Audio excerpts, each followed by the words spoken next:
అందరికీ నమస్కారం. నితిన్, అనుజ్ఞ ఇద్దరు ఒకరినొకరు ఇష్టపడి పెళ్లి చేసుకున్నారు. వాళ్ళ సంసారం 3 పువ్వులు 6 కాయలుగా సాగుతుంది. అలా సాగుతుండగా అనుజ్ఞకు ఒకరోజు చర్మం పైన మచ్చలు కనిపించాయి. ఏంటా అని డాక్టర్ దగ్గరికి వెళ్ళింది. ఆ మచ్చలు ట్రీట్మెంట్కి లొంగకపోగా ఇంకా పెరిగిపోవడం ప్రారంభించాయి. ఆ అమ్మాయికి లోపల భయం పట్టుకుంది, ఎక్కడ భర్త తనను మెచ్చడు అని. తర్వాత ఒకరోజు నితిన్కి ఆఫీస్ పని మీద బయటికి వెళ్ళవలసిన అవసరం వచ్చింది. వస్తుండగా పెద్ద రోడ్ యాక్సిడెంట్. తలకి చాలా పెద్ద గాయమైంది. 2 కళ్ళు పోయాయి.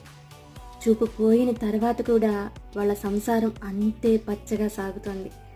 ఒకరి కోసం ఒకరు అంటూ బ్రతుకుతున్నారు.